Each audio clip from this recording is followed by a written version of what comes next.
कंकाल का रहस्य। चौरा गांव के खेतों में इन दिनों खुदाई का काम चल रहा था। असल में इसी गांव से होकर एक अच्छी सड़क गुजरनी थी, इसलिए यहाँ खुदाई शुरू की गई थी। अचानक एक दिन खुदाई करने वाली मशीन से कुछ टकराता है।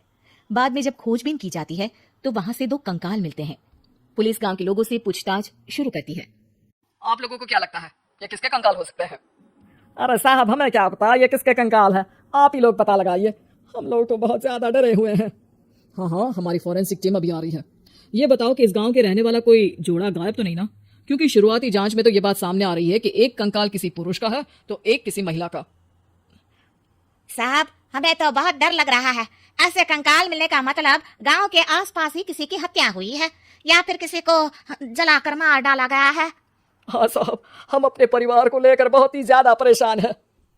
देखिए, आप लोगों की परेशानी हम समझ सकते हैं, लेकिन आप लोगों को पुलिस का सहयोग करना होगा, क्योंकि आपके सहयोग के बगैर हम ये पता नहीं लगा सकते हैं कि आखिर ये किसके कंकाल है और इनकी हत्या किसने की।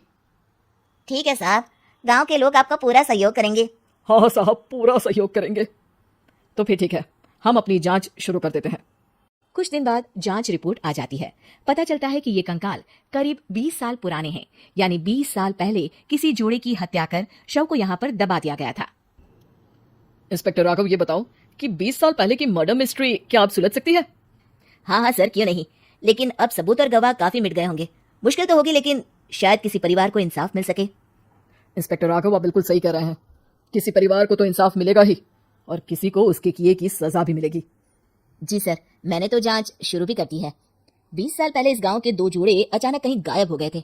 मैंने दोनों ही परिवारों के बाकी के सदस्यों से बातचीत शुरू की तो उन्होंने बताया कि उनके बच्चे शहर गए थे, लेकिन आज तक वापस नहीं लौटे हैं। लेकिन ये दोनों शव किस परिवार के सदस्यों के हैं, ये कैसे पता चल सकेगा? सर, मैंने डीएनए टेस्ट करवा लिया है। आज शाम तक इसकी रिपोर्ट भी आ जाएगी। अच्छा, ठीक है।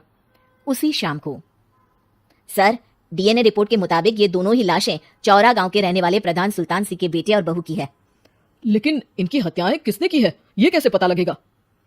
इसी का तो पता लगाने की कोशिश में जुटा हूं सर। आज सुल्तान सिंह से मिलने भी जा रहा हूं।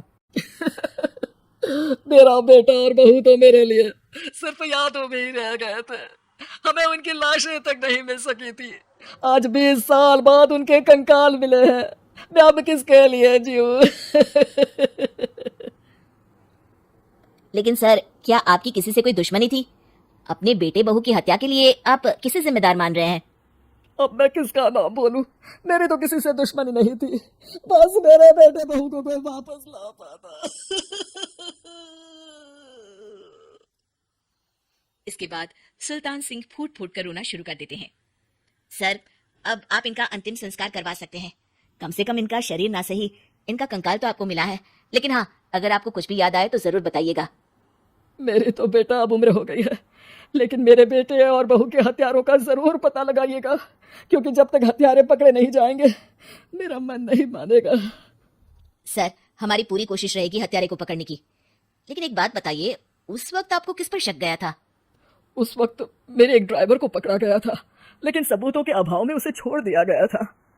अच्छा, और ड्राइवर पर कैसे शक हुआ था? क्योंकि उस दिन ड्राइवर छुट्टी पर था। उस समय लेकिन लाश क्यों नहीं मिल सकी थी? उस वक्त पुलिस ने बहुत कोशिश की थी, लेकिन दोनों की डेड बॉडी नहीं मिल सकी थी। ठीक है, हमारी तफ्तीश चल रही है, मैं फिर आऊंगा। इसके बाद इंस्पेक्टर वहां से चला जाता है और सुल्तान सिंह अपने बेटे और बहू की याद में खो जाते हैं। कुछ दिन बाद सुल्तान सर, एक बात बताइए, जब आपके बेटे बहू की हत्या हुई थी, उसी के आसपास आपके ही गांव का रहने वाला एक और जोड़ा उसी वक्त गायब हो गया था ना? हाँ सर, अलका और अभिषेक, वो भी मेरे बच्चों जैसे ही थे। तो फिर वो कहाँ है?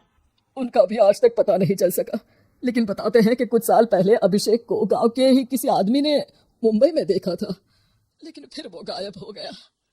यानी अभिषेक और अलका की हत्या नहीं हुई थी, बल्कि उन्होंने किसी वजह से खुद ही गांव छोड़ दिया था। हाँ, हो सकता है, क्योंकि अभिषेक मेरे बेटे संतोष का अच्छा दोस्त था और उसका मेरे घर भी आना जाना लगा रहता था। हो सकता है कि उसने मेरे बेटे और बहू के बारे में सुन लिया हो और ये गांव छोड़ दिया हो सकता है। उनके परिवार का कोई अब नहीं रहता क्या इस गांव में? अब तो कोई नहीं रहता। एक चाचा थे, लेकिन उन्होंने भी अपना पुश्तैनी मकान बेच दिया है। वो भी अब कहीं शहर में ही बस गए हैं। ओह, अभिषेक और अलका के बारे में भी पता लगाना होगा। हो सकता है कि वही इस हत्या के बारे में कुछ बता सके। हो तो सकता है, लेकिन वो बेचारे तो खुद ही वक्त के मारे थे, वो क्या बताएंगे। फिर भी सर, जब केस दोबारा खुला है तो जांच तो करनी ही पड़ेगी, और इस बार तो लाशें भी बरामद हुई हैं। कुछ दिन तक लगातार तफ्तीश चलती रही। एक दिन थाने से सुल्तान सिंह को फोन आता है। हाँ, कौन बोल रहा है? सर, मैं कांस्टेबल तुलाराम बोल रहा हूँ थाने से। आपको थाने आना पड़ेगा। थाने? लेकिन क्यों? सर, किसी की पहचान करवानी है। अच्छा ठीक है, मैं दोपहर तक पहुंचता हूँ। सुल्तान सिंह दोपहर में थाने पहुंचता है। कई पुलिस के अधिकारी वहां मौजूद रहते हैं। सर, आपके बेटे की हत्या का रहस्य आज शायद सुलझ जाए। अच्छा इंस्पेक्टर राघव, पर वो कैसे? सर, उस आदमी को देखिए, क्या वही अभिषेक है? सुल्तान सिंह की आंखों में हैरानी से आंसू आ जाते हैं। हाँ सर, यही अभिषेक है। ये आपको कहाँ से मिला? सिर्फ अभिषेक ही नहीं, बल्कि इसकी पत्नी अलका भी इसके साथ है। मैडम, जरा अभिषेक की पत्नी को लाइए। जैसे ही अलका को पेश किया जाता है, सुल्तान सिंह जमीन पर गिर जाते हैं। सुल्तान सर, क्या हुआ आपको? आप अलका को देखकर गिर क्यों गए? सुल्तान सिंह सर पकड़कर बैठ जाते हैं। ये अलका नहीं, बल्कि ये तो मेरी बहू रितु है। पूरा थाना एक दूसरे का मुंह देखने लगता है। क्या? इसके बाद हर किसी को दो कंकाल और हत्या का रहस्य समझ में आ गया। अभिषेक और रितु ने मिलकर संतोष और अलका की हत्या की थी और लाश को जमीन